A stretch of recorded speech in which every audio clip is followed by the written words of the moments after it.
Hello there guys, welcome back to another video. In this video we will be creating windows using 3D Max. So let's get started.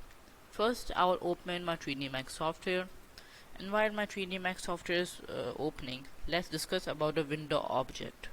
So the window object in 3D Max lets you control details of a window appearance, can help you create windows, and it can also set windows to be open, partially open, or closed. As you can see, my 3D Max software is already opened. We'll click Alt plus W. This means that you can choose different types of perspective. You can zoom in. So if I want a top perspective, I'll press Alt plus W for zoom in. But right now, we want our between left and front. Sorry. So we'll pick our desired perspective. Alt plus W to zoom in. So as you can see, the geometry option is already opened by the 3D Max software. So below the geometry option, there's a toolbar in which there are different type of primitives: standard primitives, extended primitives, compound objects, particle systems, etc. But for today we'll be using Windows perspective. So while clicking the Windows perspective, 3D Max offers 6 kinds of windows. So one is awning, casement, fixed, pivoted, projected, and sliding. So we'll go through all of them one by one. So for awning, you'll click this option. You'll use your mouse. Click, do not press hold, do not let go of the mouse. Then you'll let go of the mouse. Now you'll do the depth and the width like this. Then you'll click, and there you go. So this window is a little bit big. So let's fix our height.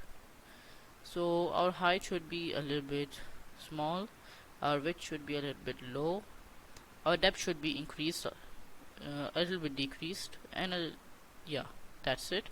The frame size should be a little bit increased, and the vertical width size. The thickness, it depends on your window, what type of window you're doing. So let me put a thickness low.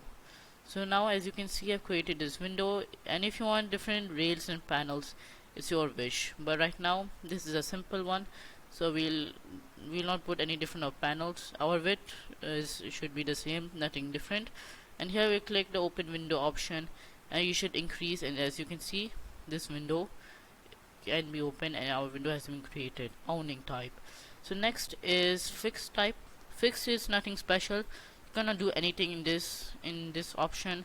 This is a fixed window, you cannot modify. You can modify, but you cannot open the window because this is a fixed window. Next is our projected type. Projected is different type of panels.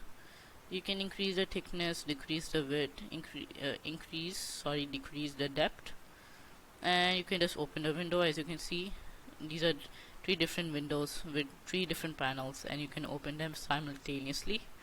Next is casement. For casement, you can see this is a window, and this window is typically used for high-rise buildings. So as you can see, the window has been created. This is a open and shut, simple as a door. And let's delete some of these, so this is taking up space. Next is pivoted. Pivoted is a type of window where you can open like this. So this is typically used in restaurants or in ventilation areas. So this can let, if you want to open the door, you can put the window at the 38%, 37%, and it's normally worked as a ventilation part. So next, last but not least, is sliding. It's pretty straightforward. It's a sliding window. You can increase the panel width, parent horizontal, and chamfered profile. It increases the quality, and there you go. Open, shut, open, shut. So here you guys, this is a series of videos about 3D Max. So please like and subscribe for my channel, and comment down below. Thank you.